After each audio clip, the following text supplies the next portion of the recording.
Hi guys, welcome back to Veteran State of Mind. I'm your host, Geraint Jones, and with me today I have a World War II veteran. His name is John Wintle. He is an absolute legend, a real character of a bloke. I had a fantastic time talking with him.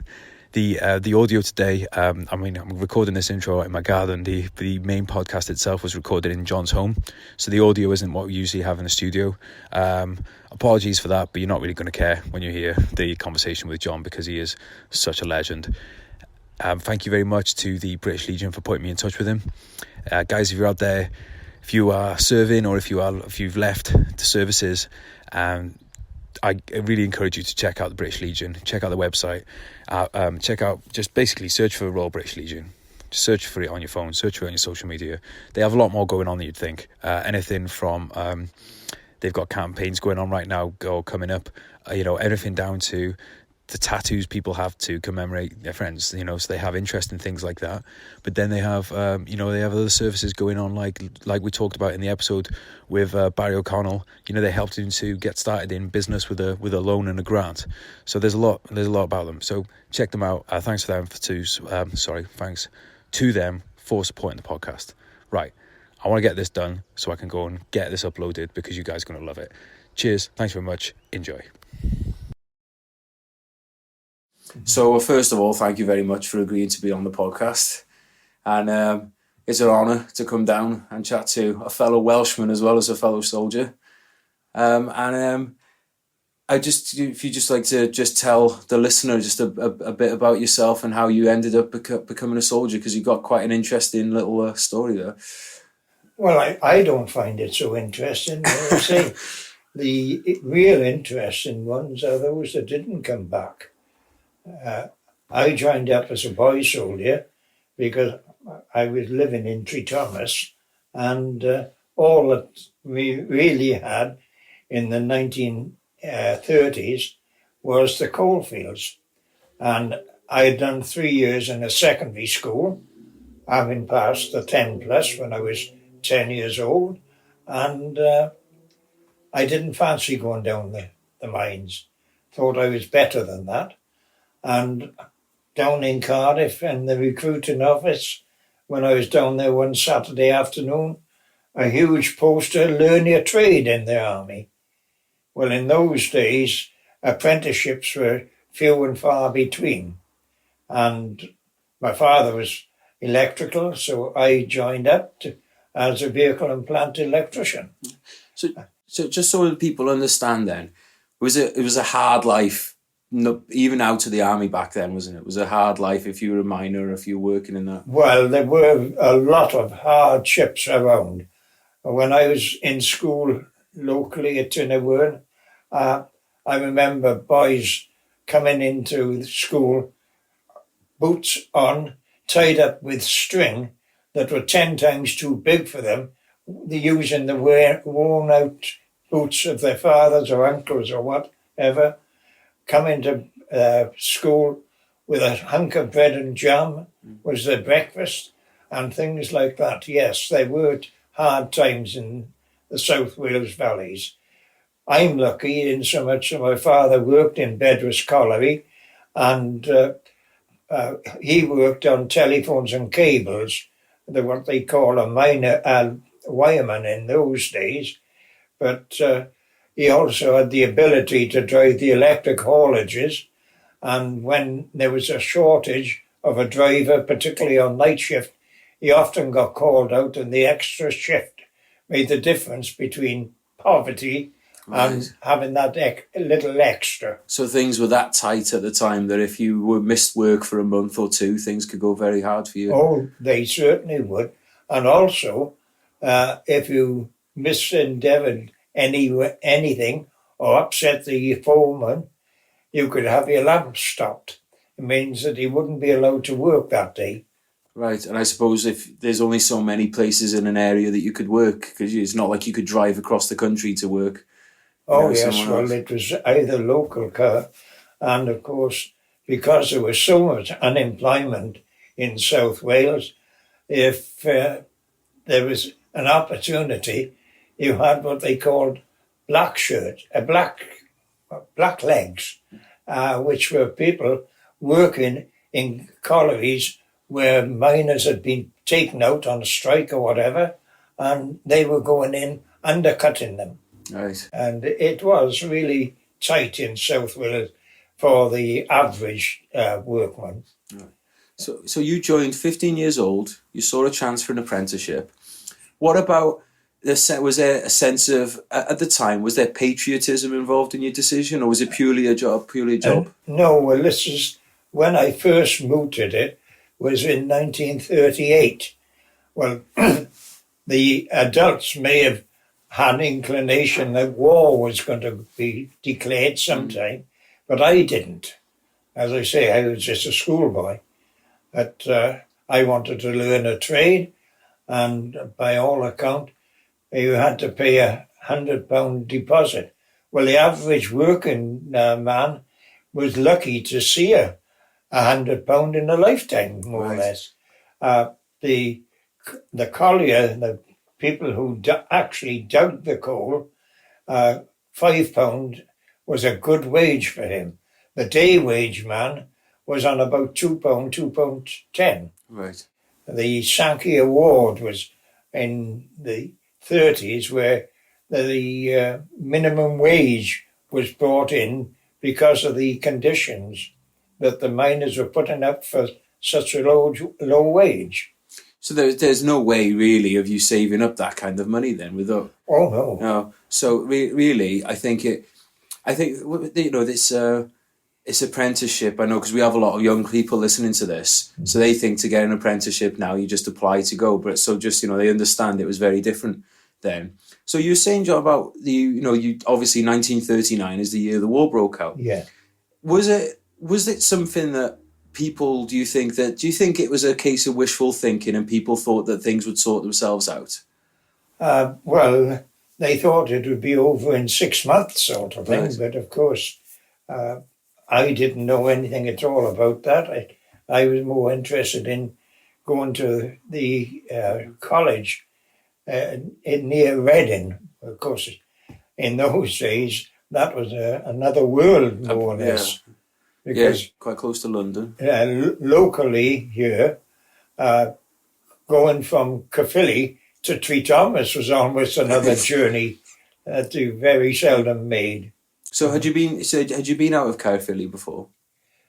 Well, yes, I was born in Kenfig Hill. Right. But that was the year, 2 years before the 1926 strike. You might have been in school with my grandma at the same time. She's from Kenfig Hill. She's the same kind of age as you. I know Kenfig Hill well. Yeah, we'll have to chat about that. I was born in Kenfig Hill. Yeah, well, I'm sure you and her would have mutual acquaintances. She was over there, the Lug family. So I was just thinking, did you have family in the trenches? That had gone through the First World War, or people that you knew had gone through? No, my father was too young for the First World War and too old for the Second World War. However, my grandmother did have a labourer there as I was growing up, and he actually taught me to shoot, who was in the trenches. Right. And of course, they were on a small holding farm, and I learned to shoot with a double-barreled shotgun, killing rabbits. Right. And there again, that was to make money, because we would get a shilling a brace for rabbits. And how much is it? How many in a brace? 2. 2 in a brace. Please. And they would be brought down to Cardiff overnight, and they'd be sold at a shilling or 1 shilling 6pence each. Right. So I mean, it was profiteering in those days when I was a boy. So. Well, it's a good entrepreneurial mindset. That is. It's So, did you have quite an outdoor? It sounds like you were outdoors quite a lot then as a kid, and you were out, an active lad. Sorry? You were quite active, as a kid. You were outdoors a lot, out shooting. Well, yes. Before I was 10, we got a little woods just down the road there, and in summer weather particularly, we would spend from 9 o'clock in the morning to 5 or 6 o'clock in the evening out on what we call the woods, playing cowboys and Indians and whatever there. Yeah. And during the Depression, the miners did build two swimming pools. Right. In one of the streams coming off the mountain, in this wood, they dug down about 4 foot deep at the deep end, shallow into about 2 foot, and cleaned it all out. And then lower down, they built a smaller one up for the girls. Yeah. So separate. But Yeah, they separate were separated, swimming. yes. About 100 yards, possibly lower down. Of course, the clean water was coming into the boys section, and the dirty water going through to the girls. But that's another matter. Yeah. Yes, well, we spent a lot of time out like that. There was no fears that they've got today. So what about rugby, football and that kind of thing, was it? Well, most of it was kick-around football in the streets and that, if you were lucky enough to have a decent ball. Nice. But just things there people was, take there for was granted. the local village, the Tree Thomas Bluebirds was the one. But, of course, nobody had the money to pay to go to football matches like they have today. Yeah. My uncle, before he passed away last, he was saying to me that how the decline of the rugby teams around here, he says, has been a very sad thing, because they say used to be such a great part of the community, but there's a lot of them, they don't get the numbers now, and a lot of them have, they used to have 10 teams each, and now they don't, so what they don't play it in school now like they used to, because we used to have a Saturday morning rugby game, whether you played rugby as a team or just went into as a spectator with your local school. Of course, in those days, the teachers supervised that with no extra pay. It was part of their job. Yeah. So for someone that wants to go into the military, because a lot of people listening to this are young people, they want to join the military, do you think it's beneficial to do those kind of team sports and team activities before the army? Oh, yes, it enlightens you or enlarges your ability to get on with people. Yeah, I think that's very much so, and the courage aspect as well, isn't it? You've got to run into another big lump of a human being. And then, that takes some courage, doesn't it? So when you first joined there, you were a young lad. You went off to do your apprenticeship. How long was it before the war started, and how did you feel at that point? The war had actually started when I signed up. Yes, of course. I had to take an exam in the March. Having passed the exam, went to have the medical. That was in, I think it was in July. Anyway, I heard in the August that I had passed, and I went down to the cavalry barracks in Newport to sign on in the 23rd of October. Nice. So the war just started. You'd be interested to know, John, that the Army's speed of paperwork has not got any faster since then. It might have gone slower, actually. So as a young lad, I suppose you probably didn't recognise what the dangers that lay ahead, did you? Well, no, it was an adventure to go to the new place, but of course that was in the October.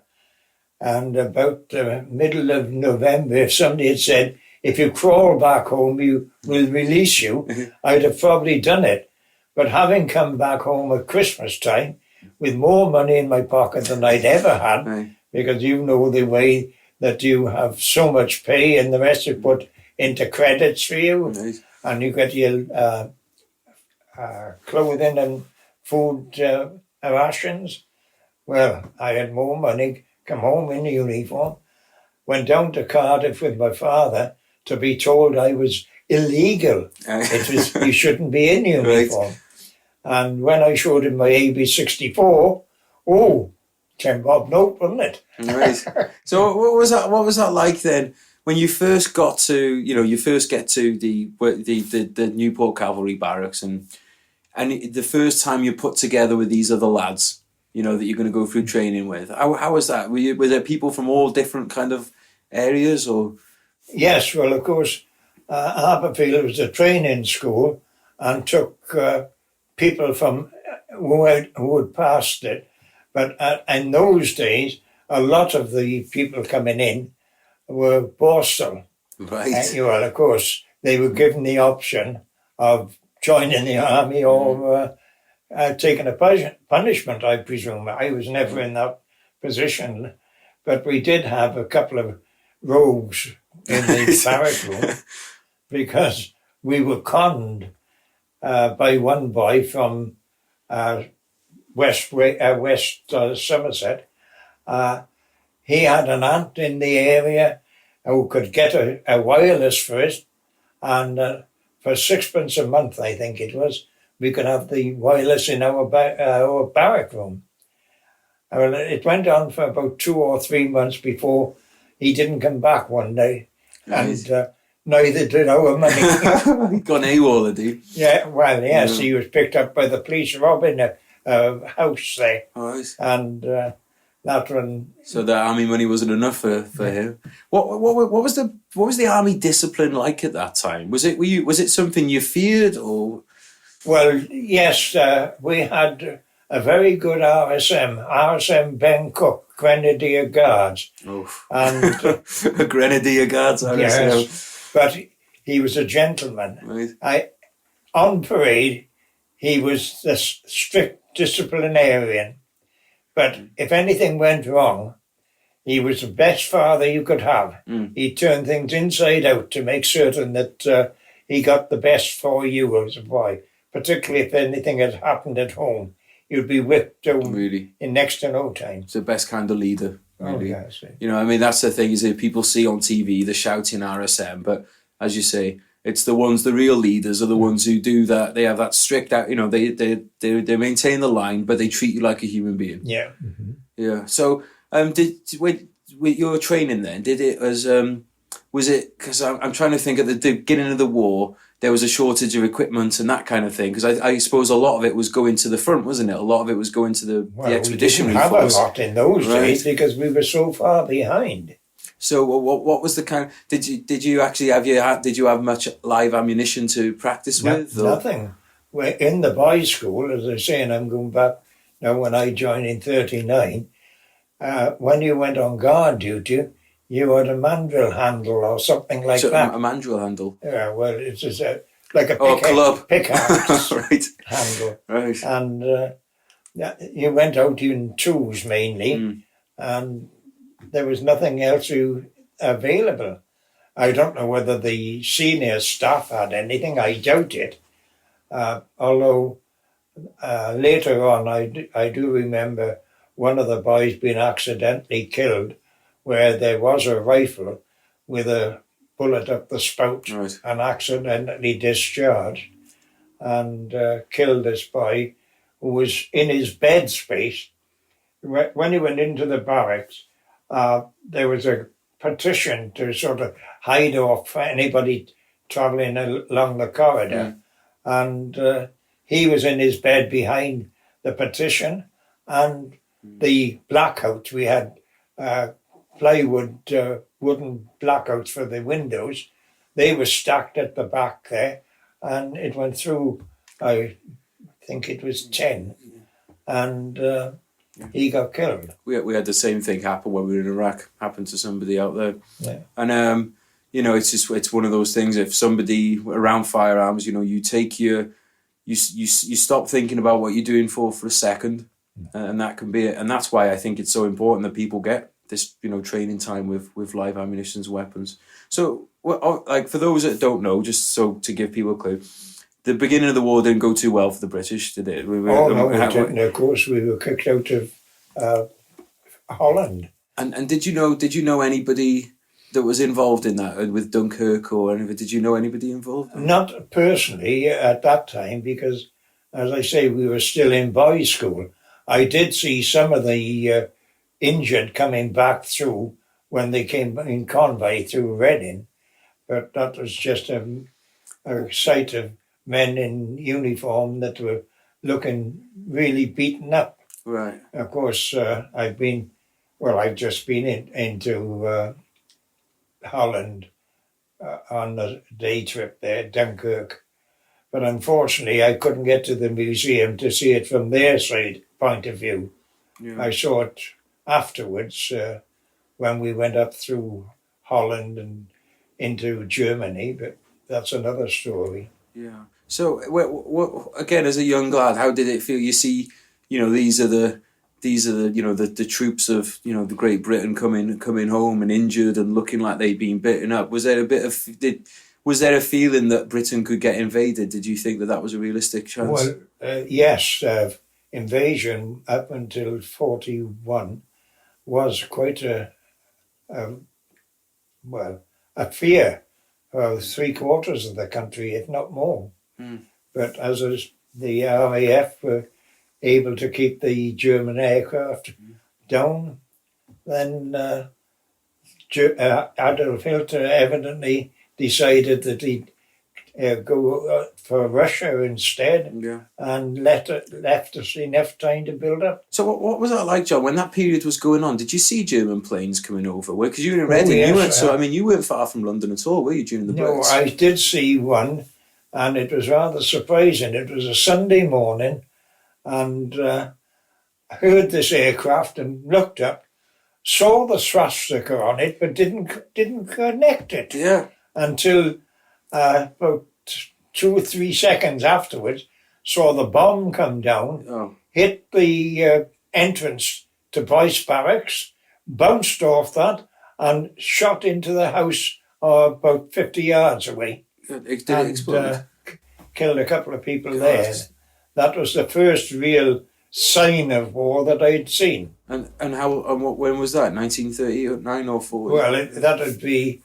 Well, I left Aberfield in 41, so it would be either 1941 or late 40. I'm not certain which. I've had the same kind of experience with you before, where I've seen something, I've seen the enemy for the first time, and had the same thing where it didn't connect. Yeah, and I think it seems like a very similar thing that a lot of people experience. The first time you see it, you're almost like your brain doesn't accept what you're seeing. So when you in that period, I think I've heard you say before that you were involved with the ACAC, was it the anti-aircraft? Yes. Well, when I left training in 1941, I came down to Castleton here, 5th Active Workshops, and it was this area from Newport to St. Athens, more or less. Nice. And that was the first job, was to get acquainted with the ACAC guns and that. And it was rather tedious because I was trained on vehicles rather than guns.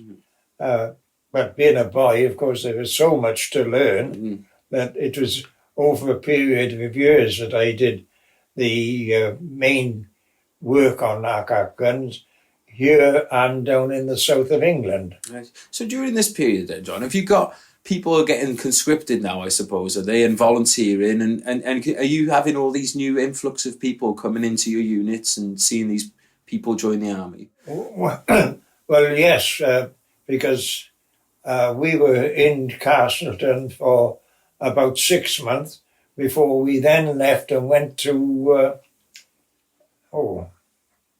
Petersfield and started a new unit up there. And from then on until I was posted up to Catterick in 43, I was always on the gun side.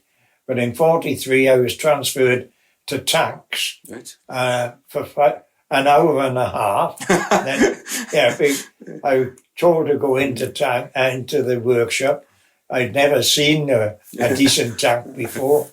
And I spent half an hour starting to learn the stability of the tanks session. And I still couldn't tell you today how it worked. But I was posted from there to the unit I went over to France with. And that was 3 Base Hospital Laundry Unit. And we were under Canvas and Kidderminster then. And from there, in 1943, end of 43, we went down to Didcot to waterproof all the equipment ready. So we have American listeners here as well. So I imagine that this is the period where the Yanks start turning up in the country as well, is it? Yes. Any experiences with them that you could share? Only the fact that all the young ladies that we were interested in were flocking to the Yanks. Yes, we had that experience.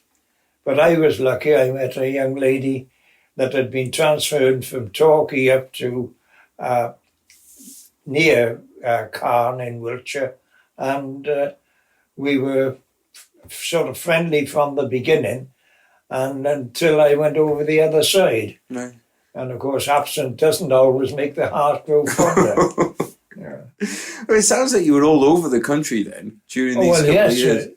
I mean, you were placed where you were wanted. Right. Now, why I should be transferred to tanks or why I should be transferred to the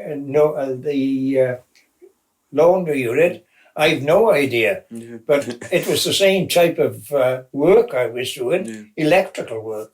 Yeah, I mean, it makes you think, doesn't it? Like, well, all those millions of people involved, how somebody was keeping records on it and everything. It's quite phenomenal because, you know, the army I was involved with is a very small army. You know, it would have fit in the pocket of the army that, you know, you were involved with.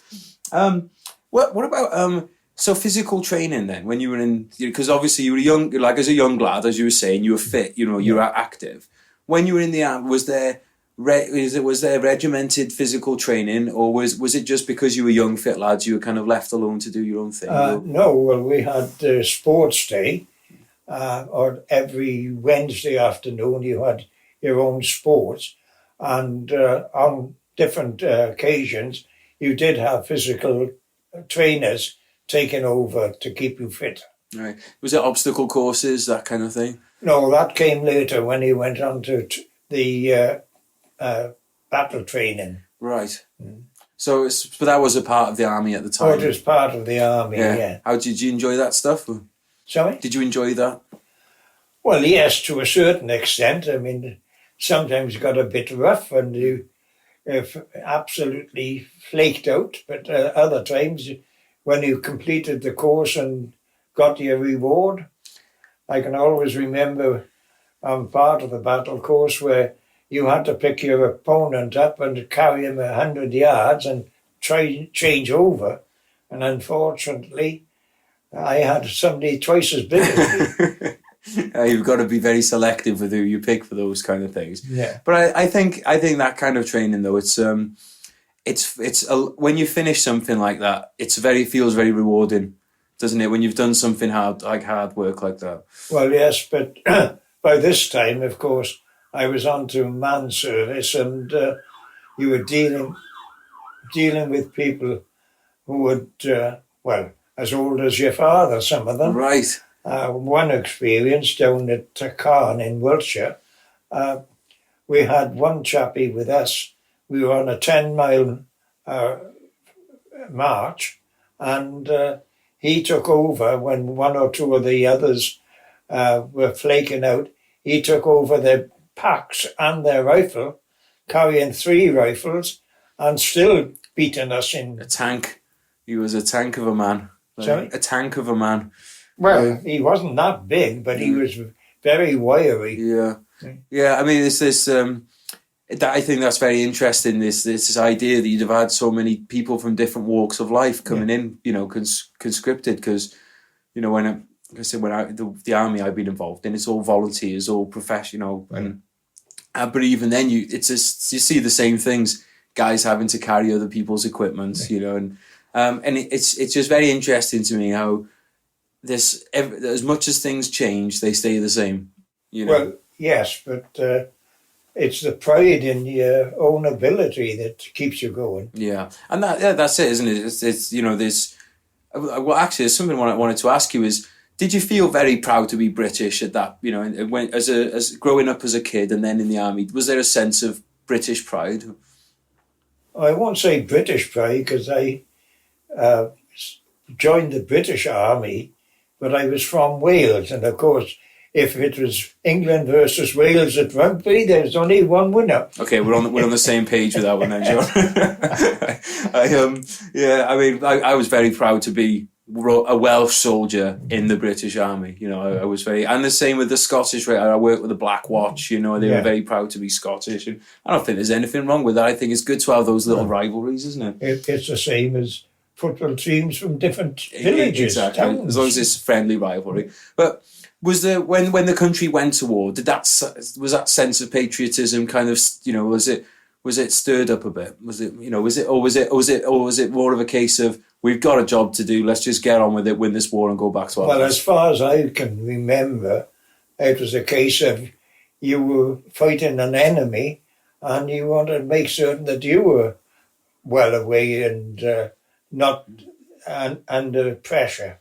And I don't think it could be called patriotism.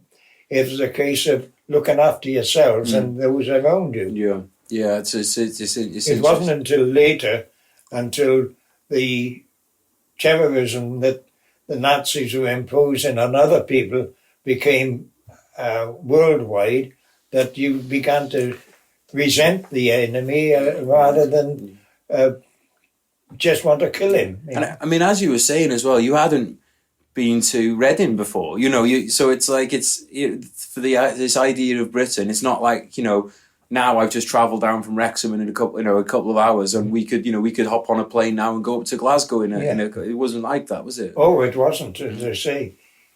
Even coming from Tree Thomas up to Caerphilly on a weekend to do the shopping was an adventure as a kid. Yeah. So it's I just want to pick up on something you said there, Joe. So when you first, at the beginning of the war, it was a sense of, right, they're the enemy, we have to beat them, but it's, you know, it's not like, but there wasn't a level of resentment. It was just like, they're the enemy, we've got to beat them. But then as you began to learn more about them, then it was actually, these are evil, this is an evil enemy. Well, we didn't really, at least I didn't, really think of it that way. We were in the camp learning our trade, and for the first 2 years it was concentrating on the camp, concentrating on the people around you, which were all more or less the same age, except for the instructors, etc. And didn't really think about the war as such, except for the fact that you had the reports of the air raids in different areas, and say thank goodness it wasn't in our area at the time. Yeah. I suppose when you're going through a hard day's training, you're concentrating on getting through that hard day's training, aren't you? You're not thinking about the bigger picture out there. You're thinking about, oh, I hope we don't get woken up at 4 a.m. to, you know, or that kind of thing, isn't it? Well, yes, so you had the cleaning of equipment in the evenings to keep you occupied and things like that. The naffy, you know, you were a full day there that you had something to occupy your mind without thinking about war. Yeah, and that's. I mean, when I was in Afghanistan and Iraq, it was the same. We weren't thinking about the big picture. You were just thinking like, let's get through this day, then get through tomorrow, and then get through the next day. And as you say, when you're busy, because I mean, there's no one. The army is very good at keeping you busy. You know, especially when it comes to keeping you out of mischief. Yes, but the devil makes work for idle hands, definitely. So let's talk about the D-Day thing. So you went to, was it D-Day +8, was it? If you think? Sorry? D-Day +8, was it? You went to Normandy? D+8, as far as I could ascertain, working backwards. I was in Caen in Wiltshire when the D-Day was announced.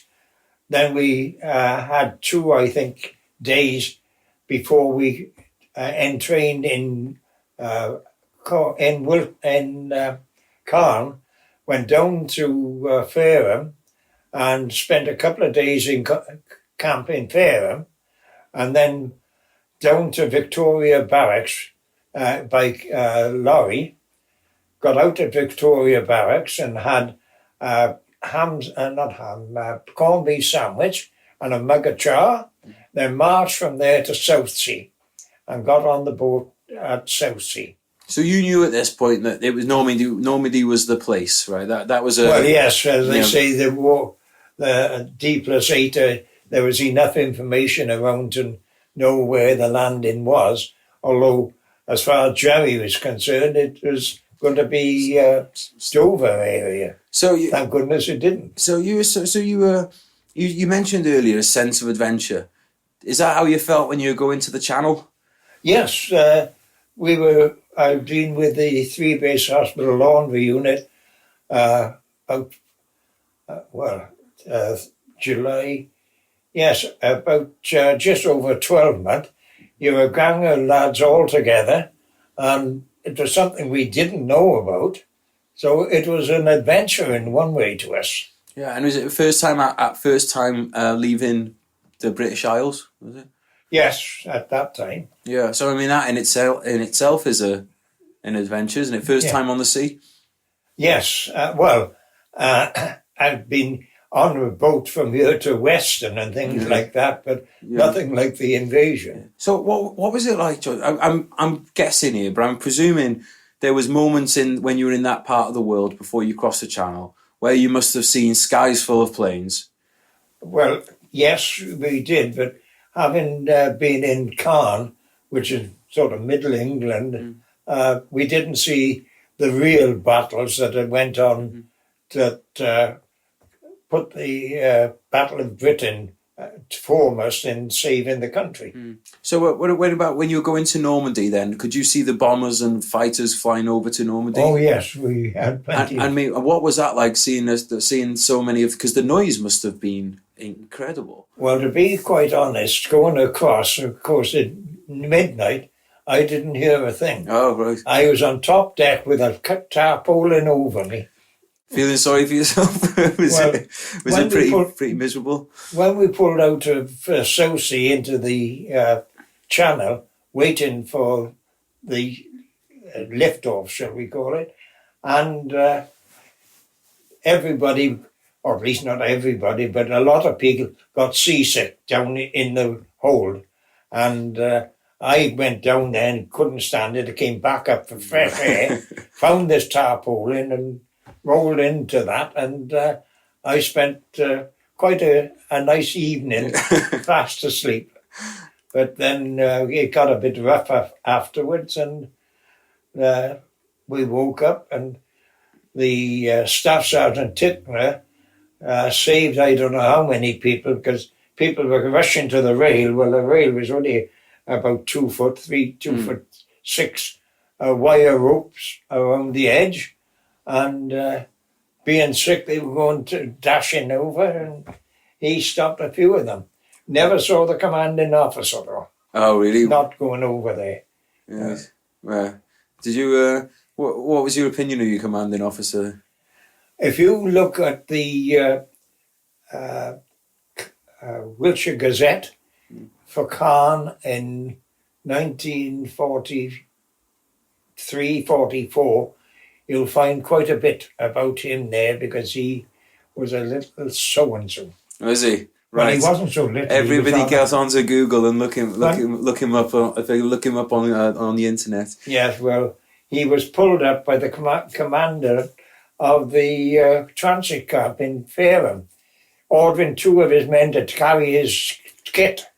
And the commander jumped on him and said, "You look after your men." Yeah, that's a very good distinction to make, because we were talking about, the Grenadier Guards, RSM. So he sounds like the total opposite to that. It was the lower staff, but if you read it in the Wiltshire Gazette, it'll make very interesting reading into human nature. Yeah, that's a great point. Is human nature that is the art to properly lead men. You need to understand human nature, don't you? Yes, it is.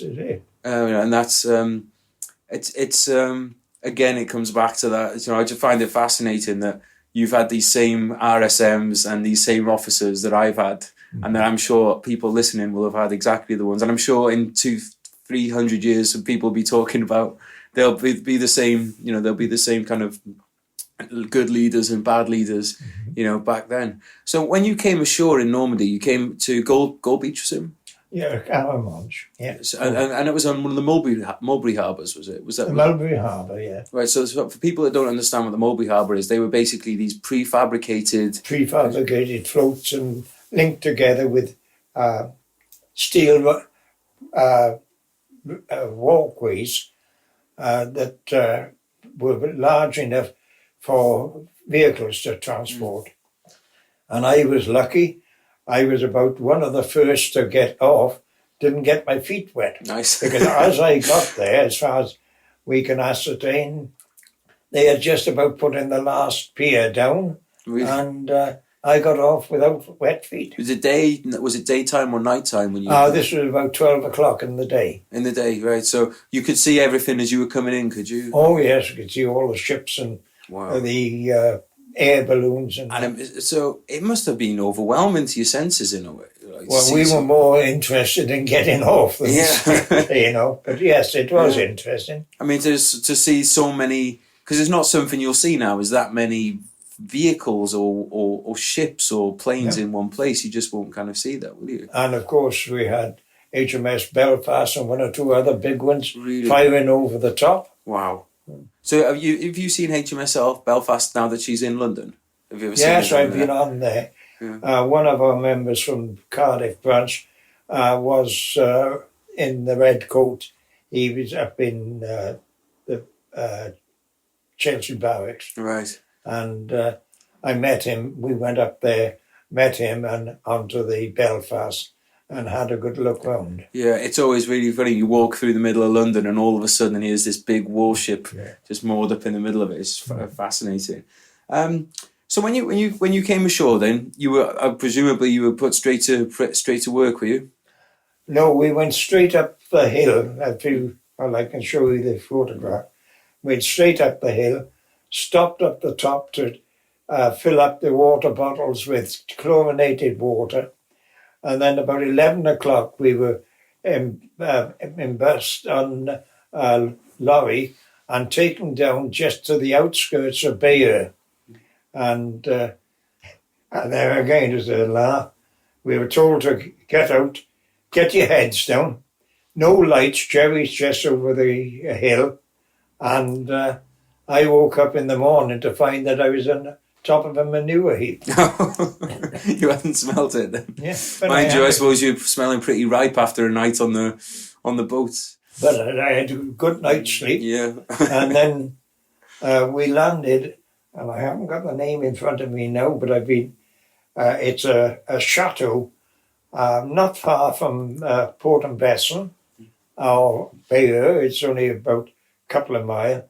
And of course, as the advance had been so quick, there was still quite a bit of unused ammunition hanging around.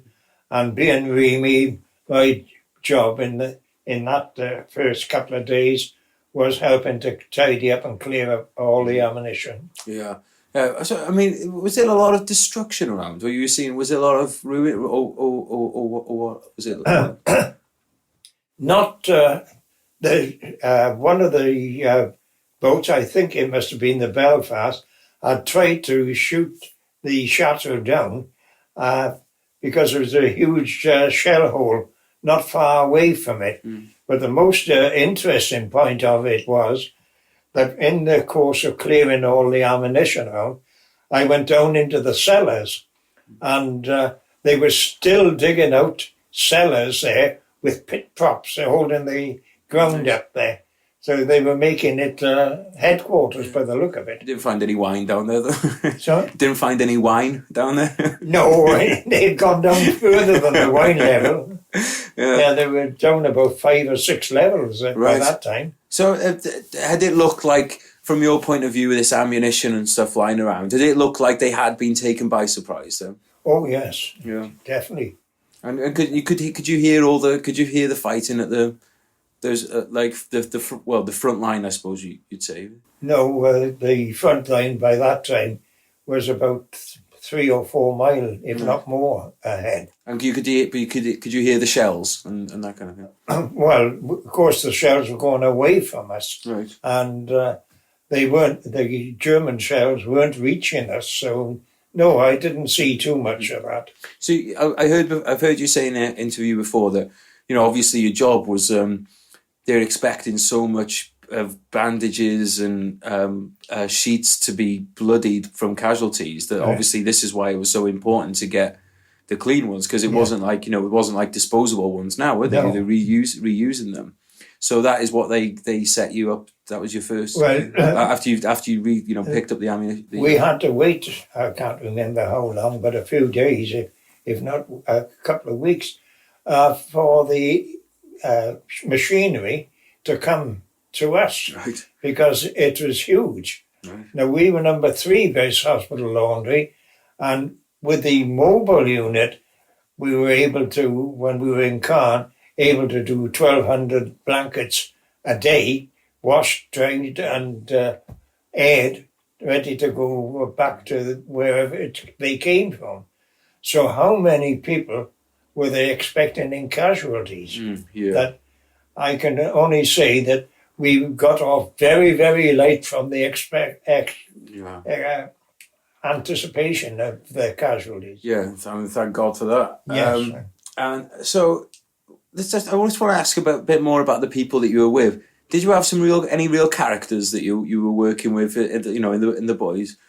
Well, the main ones that I was working with were, of course, the other Remies that were with me. There were 6 of us there, but we got on well with the ordnance, because I was attached for rations and accommodation to the Ordnance Corps then.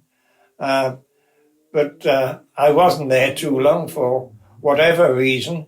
I was suddenly transferred up to Caen and stationed or at least billeted in the prison in Caen. Right. And was that place was quite heavily damaging in the yes, fight? Before I left most of it had been flattened. Wow. Yeah. I mean, what was that? What was it like seeing that as a young lad? You're seeing that. Well, that was a bit of a shaker, particularly as you left Caen on the breakthrough and found the little village that had been absolutely flattened. No 2 bricks, one on top of the other, really, which was the Germans' way of punishing the people around there. I mean, it must make you angry at the time, was it, or just sad? Well, no, you were more interested in getting whatever you were doing done. And it was only when we pulled out of Caen with the breakthrough and got on the way to Brussels that we had a bit of time to think about it. Yes, I suppose you were probably really tired a lot of the time as well, were you? And thinking about when you get your breaks, you got to get no time to sit around and think, get some sleep. Usually get the kettle on, sort of thing. Yeah, well, that's something that I think is definitely as true as the British soldier now has ever been. You get 5 minutes, it's brew kit out. Yeah. Get your brew on. Yeah. Are you still a tea man yourself, John? Or Sorry? You still a tea man, not a coffee man? No, I'm a coffee man. Oh, you switched, have you? It's easier. Yeah. I just put the water in the mug, put it in the microwave, put the sugar, milk and coffee in, instead of having to brew it up and all that. But I tell you, that part of being a soldier, though, I think is such an important one. When you sit down together and you get the brew on and you pass the mug around with each other, I think there's a very... That and a cigarette. So they used to give you cigarettes, didn't they? They did. They used to have them in tins of 50. Players number 1. Were they any good? Huh? Were they any good? They were excellent. Oh. That's what put me in my state I'm in now. Well, there you go. You tell the people listening now that you get some player cigarettes. No, keep away from them. Yeah. I wish I had. Oh, so do you think then, did they give you those to keep you awake? Or do you reckon? Or to stop you being hungry? Do you reckon? Well, I had no idea why they gave them, but in those days when I smoked, I was grateful for them. Yeah. Yeah, well, my granddad does the same. He said he smoked during the war. He said everyone did. Not everyone. I didn't start till I was 19 because we would work on the gun sites and occasionally you couldn't get to bed, so a cigarette would keep you awake better. That's how I learned to smoke. And did they give you, so when you in your rations, did you have tea with the rations, did you? Or? Or did it come out, or did you have to find your own? Well, most of the time, of course, you had cooks with you, and the rations were cooked in total rather than individuals. And how was your food while you were in the service? Food was great. As I say, as far as we were concerned, we were better off than the civilians. So. Nice. Well, like you said, there was lads coming to school when you were a kid with hunks of bread, and so I mean, it's not like everybody was well fed anyway, was it? No. It's unfortunately. Oh no. Yeah. So you didn't feel like you ever went hungry then when you were in the army? No. The rations were well. I put on weight when I joined up. I was 5.5 stone, and only at 5.5 stone at 4'7". Right. So and that was at 15.5. And was that a case for a lot of people joining? Do you think that they probably got not so much? But I mean, my mother and my father never reached. Or at least my father did eventually reach 8 stone, but my mother never did. They were small built. No. And of course, being the firstborn, I was small built. Yeah. So this experience is then, John. You followed the army then all the way. Was it you went to Germany? Yes, I eventually went to Germany, but no, I went up to Brussels and then to Antwerp, ready for the market garden. Nice. But because we didn't take Arnhem Bridge, eventually I went back to Brussels, and it wasn't until October 46 that I went on from there up to Germany, or at least to North Germany, because I went up to Hamburg area. But it was a case of, well, as they were reducing the members, being demobbed, if I wanted, I'd go to this unit or out to that unit. Nice. So I went to about 4 or 5 different units. Because you're a regular soldier. Because I was a regular. Right. So during your time on the continent, then, is there any times or any people that stand out to you as like your strongest kind of memories of that time? Oh yes, I've got some lovely memories of Brussels. The victory dance at I can't think of the name of the hall now. I made friends with some Swiss people who had a creamery in Brussels, and I was invited to the dance, victory dance. At the end of the war. So at the end of the war. Yes, this was in, I think it was the August, if I remember rightly, and I made friends with them a very long time. And a friend of theirs was Simon Max, who was the leading comedian in Brussels at the time. Right. And occasionally we'd have free tickets, Right. So yes, I had some very good times. That must have been incredible to be in a city at the end of when the war finished. The atmosphere must have been off the scale. It must have been mad. Yes, really. You couldn't spend a penny, or you couldn't, not literally that, but you couldn't pay for anything for the first week or two when you got to Brussels, but they soon made you out afterwards. Yes, it was a lovely time there. But I was lucky, I was on guard duty. The first I heard that the war was over was the day before it was announced officially. Right. Because I was on guard duty, and a dispatch rider came rounding through and shouted out, "The war's over." Right. Of course, I didn't know whether to believe him or not, but it proved right. Had people said that before, and it turned out to be not No, the I case? hadn't heard it Right. before, but you're always suspicious. Someone having a laugh, someone trying to make a you're joke. always suspicious. So, like, this experience, then, John. I mean, obviously, you had met some good people, but then you saw, whole cities flattened. It's the good and the bad. Overall, as an experience, do you think it made you a better person? Did it make you a more appreciative person? Or? Well, as you grow up, of course, experiences take different forms, but in general, I matured a lot quicker than I would have done if I'd stayed as a civilian. Right.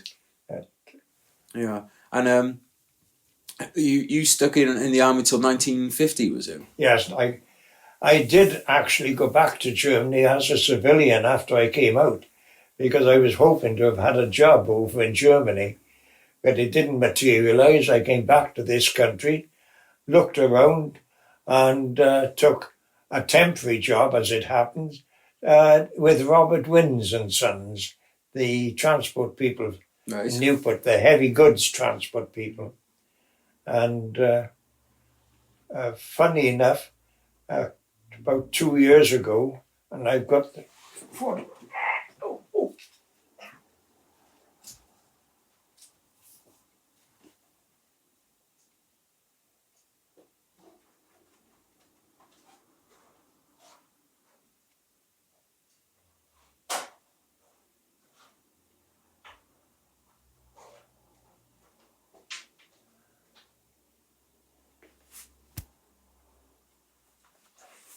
There's the photograph. Thank you. The first civilian job that I did when I came out of the army, working with Robert Wins. That is the actual tractor that took the engine up to the Festival of Great Britain in 1951. Right. So what? So this are the heavy haulage trucks, are they? Yes, it was an American tank transporter, and of course I only did the machining part of it, but the fitters fitted a diesel engine instead of the petrol engine, which would do about 3 miles to the gallon, and the carpenters and that did the rest of it. Right. And you were saying you went back. You did end up in the mines as well. You saying? Yes, well then I met my wife to be, and I wanted the money when I was certain that she was the one, sort of thing. And at that time, as I say, the NCB had taken over and were modernising the pits. Overtime was there, so I worked night and day virtually on times and bought this house. Yeah, I mean it's just fun. It's funny, as you say, you matured, so you matured so much faster, and then your priorities obviously shifted, didn't they? Yeah. To like you said, a house and a family, and and all that kind of thing. So when you came back, Joe, I just got a couple of questions about when you came back. I know you've been involved in the Normandy Association and that kind of thing. So there was a lot of people that served in the army in the Second World War. What was that like? Being back in Caerphilly and having so many of you had been on this big, like, I don't want to call it an adventure because obviously it was a harrowing times, but you'd been on this big experience together, and now you're all back in Caerphilly or Wrexham or Cardiff or whatever it is. What was that? What was that like? Bumping into people and the Legion and all that kind of thing. Well, the thing is that we didn't talk about the experience until after 1982, because I'll give you a practical experience now. I worked in Lambada Colliery here for 6 years, and or 6.5 years, something like that. And I worked with a chappie who had been over in Normandy there, and we didn't know each other. We didn't know that we were sort of companions in that. It wasn't until I became secretary of the branch and had to hand out the videos that they issued for the veterans that I went up to Lambada, knocked on his door, and what the hell are you doing, And that's actually... But why 1982? Well, that's when the Normandy Veterans Association was formed. Right. Before that, you hardly ever heard of anybody speaking about their war experiences. And why was that, do you think, John? Well, the human nature of not boasting or whatever caused them to remain silent. Yeah. Do you think if people just wanted to forget about it and move on? Well, that could have been the reason. I didn't know anybody that had been in the army at that time, because any of the younger people who had been conscripted and come out years before me were now married and families of their own. Right, of course, because you were so many years later. Yeah, it makes a lot of sense. I suppose that back then there was the culture of people just didn't talk as much anyway, did they? Really about about anything, not just the war. No, that's quite right. They weren't so many associations around. But when I heard about it, of course, I joined the association in '84 and met the people down there. And I met one of the lad. Well, I call him a lad. He's almost old enough to be my father, not quite though. And he was a TA, lived in the bottom of the street where I was, got called up in '39, went all the way through Africa, Sicily, Italy, and in 1944, January 44, he was back in this country to spearhead Normandy. Right. Yeah. And he came through without a scratch. Did he? God, I mean, I talk about rolling the dice a lot of times. So what do you think? Obviously, there came a point where people did start to, join associations and God, what, talking nearly 40 years afterwards. Yeah. There must have been, was there a moment, do you think, where people were, I think there comes a part of your life where you start to be a bit more reflective. And do you think people were looking back and thinking, okay, there was bad times, but I had a lot of good times with those blokes. Yeah. And that's why, do you think that's where these associations started, why they started to come together? Well, it was a couple of veterans up in Hull that started it.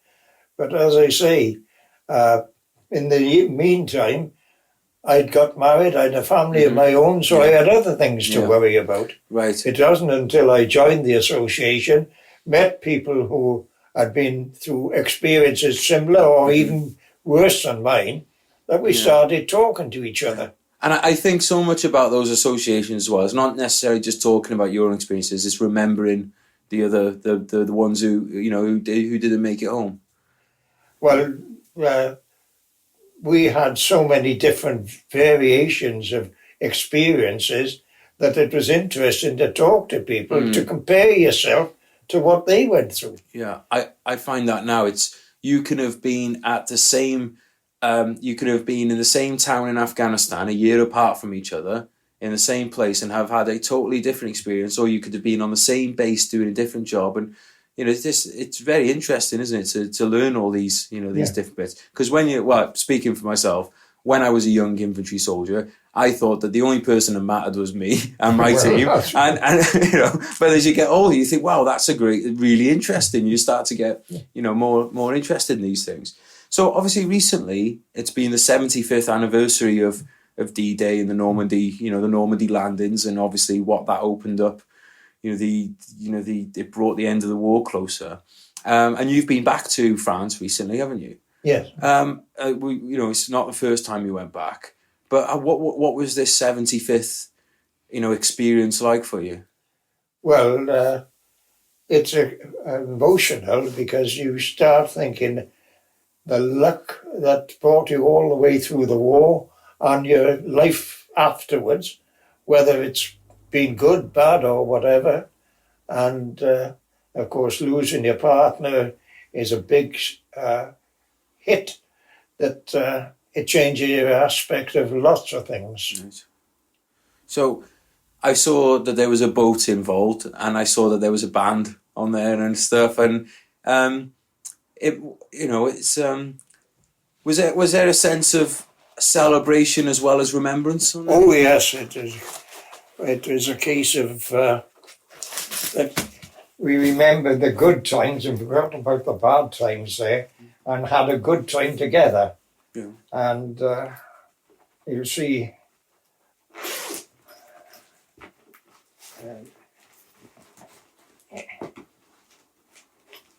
my daughter was highly delighted with it. Oh, thank you. That's So just for the people that aren't watching on video, John Scaife just giving me a folder full of photos. We came back here on the Sunday night. Monday morning, she reckons she took over 600 photographs. She picked out those photographs, went up to the photography shop, got them all into the same size, and made that album. She's done a great job. So just to tell people what I'm looking at here, there's a lot of photos. There's John on the ship, and then John with a lot of like younger, currently serving personnel. What was that when you were talking? Oh, I see a picture of President Trump here. Oh yes, well that was on the state. But if you go further on, we had Theresa May, Macron, the French president. Oh yeah, I see Theresa May here. Yeah. Prince Charles. Prince Charles, yeah. So I had a nice conversation with him and Theresa May. I actually told her the trouble with the government was that her MPs were more interested in their own advancement than they were in the country. I totally agree with you. I totally agree with you. And sometimes they need to hear that message from somebody that's actually put themselves and been through this, like, because there's a lot of a lot of rubbish going on in politics right now. Yeah. But at the same time, I think, well, at least we're lucky that we're not in a world war over our differences. Not yet, yeah. But this is why I think so important. I've talked about this on the podcast before, so people listening know where I'm going with this. I think that you have to learn the lessons from the past, and the best person to teach them that is to somebody that's to been through it. Because even I think a lot of politicians are quite boneheaded, to be honest, but even they can't. When you've got a veteran from Normandy there. You've got to hope that sinks in with that message sinks in with them. Well, I'm wondering what's going to happen now with America and Iran. Well, I've started to do a bit more running in case I get my call-up papers. Anyway, put it that way.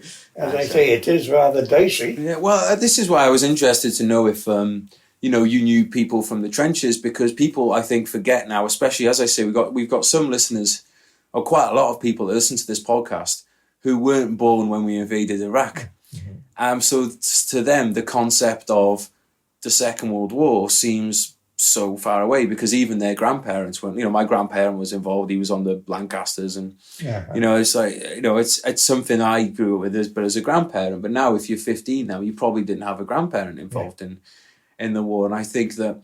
Something that you said, actually, I wrote it down here because I think I can't agree more with this, is that you said that you'll never stop war if somebody has got something. If somebody has got something, somebody else will want to take it. And I think that's such a true statement. Well, as I said from the beginning, if you've got two youngsters and babies and throw a furry toy in their playpen, one of those are going to want that more than the other and they're going to take it. Yeah. And that's human nature. Yeah, it is human nature, John. And the other thing as well is you can have a million behaved people. It only takes a few people to stir up trouble and cause a war for everybody else. And I think that's so important for people to realise. I think complacency is so dangerous, because like you said, you could slip into war before you know it. Yeah. So, and it only takes people to ignore what they can see for a few crooked ones to enable themselves to master the race, which is what Hitler did. And do you think that's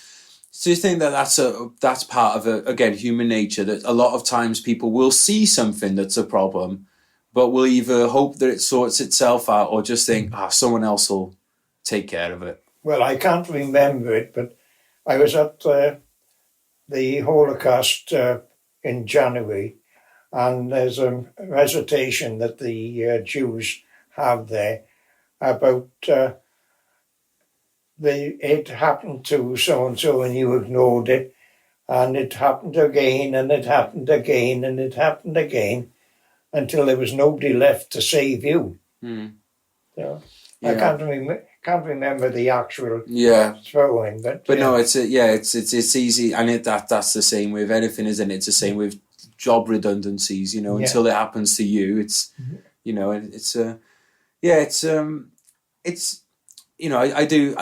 I think that this, we're very lucky in this country that we've got great raw material when it comes to soldiers and things, but like we said before, it all comes down to the leadership, doesn't it? You have to have This is it. You have to have the right leaders. I mean, where would you have been without Churchill?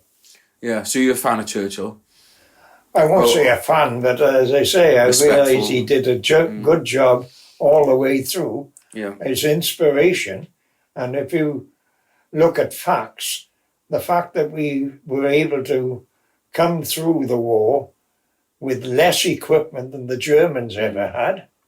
I know that the Russians took care of a lot of their eastern battalions, but without Churchill's will, I don't think we'd have made it. Yeah, he's one of those people, isn't he, who was made for a certain period of time. He was just the right person at the right time then, wasn't he? Yeah. He was sometimes you need a bit of a blunt instrument, but he's a very intelligent person, wasn't he, as well, and just crafty and just like you said, like just the right person for the right time. The right time. So these celebrations again, these recently the 75th one.